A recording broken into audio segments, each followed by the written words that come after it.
মাধ্যমিক বা দশম শ্রেণীর সমস্ত শিক্ষার্থী বন্ধুদের জন্য আজকে ক্লাসে আমি আলোচনা করব হিস্ট্রি লাস্ট মিনিট সাজেশন 2025 বা ইতিহাসের শেষ মিনিট বা ইতিহাসের ফাইনাল মিনিট সাজেশন 2025। তোমাদের কাছে অনুরোধ থাকলে আজকে ক্লাসটি তোমরা সম্পূর্ণ দেখবে এবং ক্লাসটি ভালো লেগে থাকলে অবশ্যই তোমাদের বন্ধুদের মধ্যে শেয়ার করো। আর আমাদের চ্যানেলে নতুন হয়ে থাকলে অবশ্যই আমাদের চ্যানেলটিকে সাবস্ক্রাইব করে পাশে থাকো তোমরা সবাই। এর আগের ক্লাসে ইতিহাসের মোট 100টি শর্ট কোশ্চেন বা এমসিকিউ প্রশ্ন উত্তরগুলি আলোচনা করে দিয়েছি। তোমরা যারা ওই ক্লাসটি এখনো পর্যন্ত দেখোনি তোমাদের কাছে অনুরোধ থাকলে ওই ক্লাসটি দেখে আসো। এই ভিডিওটির কমেন্টে এবং ডেসক্রিপশনে ওই ক্লাসটির লিংক আমি দিয়ে দিয়েছি। এছাড়া বাংলা এবং ভূগোলের ফাইনাল পরীক্ষার সাজেশন আমি দিয়ে দিয়েছি। এই ক্লাসটির কমেন্টে এবং ডেসক্রিপশনে ভিডিওগুলি পিন করে দিয়েছি, তোমরা অবশ্যই দেখে নেবে। এবার মূল বিষয়ের মধ্যে চলে আসো।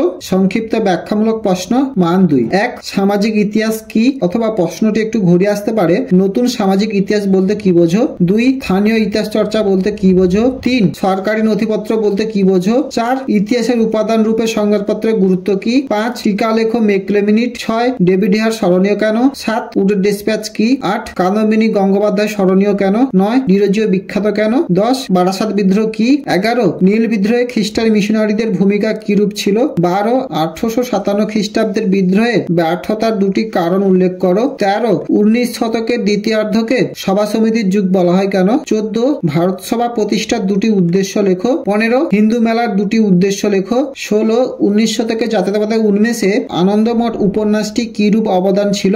17. 19 শতকে জাতীয়তাবাদের উন্মেষে ভারত মাতা চিত্রটির কিরূপ ভূমিকা ছিল? 18. চার্লস উইলকিন্স কে ছিলেন? অথবা বাংলা মুদ্রণ জগতে চার্লস উইলকিন্সের অবদান লেখো। 19. বাংলা ছাপাখানার বিকাশে লাইনোটাইপ প্রবর্তনের গুরুত্ব কি? 20. ডক্টর মহেন্দ্রলাল সরকার স্মরণীয় কেন? 21. আল্লুরি সীতারাম রাজু কে ছিলেন? 22. মাদারি পাসি কে ছিলেন? 23. ওয়ার্কার্স অ্যান্ড পেজেন্টস পার্টি কেন প্রতিষ্ঠিত হয়েছিল? 24. গান্ধীজি কেন লবণ সত্যাগ্রহ দিয়ে আইন অমান্য আন্দোলন শুরু করেন? 25. মাতঙ্গিনী হাজরা স্মরণীয় কেন? অথবা প্রশ্নটা একটু ঘুরে আসতে পারে, ভারত ছাড়ো আন্দোলনে মাতঙ্গিনী হাজরার ভূমিকা কি ছিল? 26. প্রীতিলতা ওয়াদ্দেদার স্মরণীয় কেন? 27. সূর্য সেন স্মরণীয় কেন? 28. অলিন্দ যুদ্ধ বলতে কি বোঝো? 29. সাম্প্রদায়িক বাটোয়ারা কি? অথবা সাম্প্রদায়িক বাটোয়ারা নীতি কাকে বলে? 30. ব্যঙ্গচিত্র কেন আঁকা হয়? আজকে ক্লাসে যে সমস্ত 2 নম্বরের কোশ্চেনগুলি আলোচনা করলাম, এই সমস্ত 2 নম্বরের কোশ্চেনগুলির উত্তর তোমরা ভালো করে প্র্যাকটিস করে রাখবে, তাহলে এদের মধ্যে থেকে মাধ্যমিকের ফাইনাল পরীক্ষায় তোমরা অবশ্যই সমস্ত কোশ্চেন কমন পেয়ে যাবে। এবার চলে আসবে বিশ্লেষণ ধর্মী প্রশ্ন মান 4। 1. টিকা লেখো নারী ইতিহাস। অথবা প্রশ্নটি একটু ঘুরে আসতে পারে, নারী সমাজের ইতিহাস সম্বন্ধে আলোচনা করো। 2. 19 শতকে বাংলায় নারী শিক্ষা বিস্তারে রাজা রাধাকান্ত দেব কিরূপ ভূমিকা গ্রহণ করেছিলেন? 3. নীল দর্পণ নাটক থেকে 19 শতকের বাংলার সমাজের কিরূপ প্রতিফলন পাওয়া যায়? 4. 1855 খ্রিস্টাব্দে সাঁওতালরা বিদ্রোহ করেছিল কেন? অথবা প্রশ্নটি একটু ঘুরে আসতে পারে, সাঁওতালরা দিগুদের বিরুদ্ধে বিদ্রোহ করেছিল কেন? 5. বারাসাত বিদ্রোহের প্রকৃতি বিশ্লেষণ করো। 6. ফরাজি আন্দোলন কি শুধুমাত্র একটি ধর্মীয় আন্দোলন ছিল? অথবা ফরাজি আন্দোলনের প্রকৃতি কি ছিল? 7. 1857 খ্রিস্টাব্দে বিদ্রোহের প্রতি শিক্ষিত বাঙালি সমাজের মনোভাব কি ছিল? 8. টিকা লেখো ভারত সভা। 9. জাতীয়তাবাদ প্রসারে হিন্দু মেলার ভূমিকা বিশ্লেষণ করো। অথবা হিন্দু মেলা প্রতিষ্ঠার উদ্দেশ্য কি ছিল? 10. বাংলায় ছাপাখানার বিকাশে উপেন্দ্র কিশোর রায়চৌধুরীর ভূমিকার মূল্যায়ন করো। 11. কারিগরি শিক্ষার বিকাশে বাংলায় বেঙ্গল টেকনিক্যাল ইনস্টিটিউট এর ভূমিকা কি ছিল?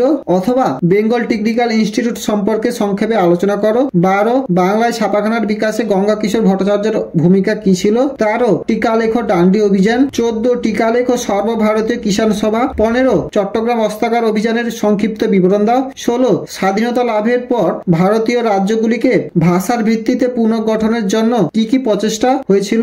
অথবা স্বাধীনতার পরে ভাষার ভিত্তিতে ভারত কিভাবে পুনর্গঠিত হয়েছিল? 17. ভারত সরকার কিভাবে দেশের রাজ্যগুলিকে ভারতীয় ইউনিয়ন সংযুক্ত করার প্রশ্নটি সমাধান করেছিল? এই যে 17টি 4 নম্বরের কোশ্চেনগুলি আলোচনা করলাম, এই সমস্ত কোশ্চেনগুলির উত্তর তোমরা ভালো করে দেখে রাখবে। এদের মধ্যে থেকে কিন্তু তোমরা অবশ্যই সমস্ত 4 নম্বরের কোশ্চেন কমন পেয়ে যাবে। এবার চলে আসো রচনাধর্মী প্রশ্ন মান 8। 1. শিক্ষা বিস্তারে প্রাচ্য পাশ্চাত্যবাদী বিতর্ক কি? একই সঙ্গে উচ্চ শিক্ষার বিকাশে কলকাতা বিশ্ববিদ্যালয়ের ভূমিকা আলোচনা করো।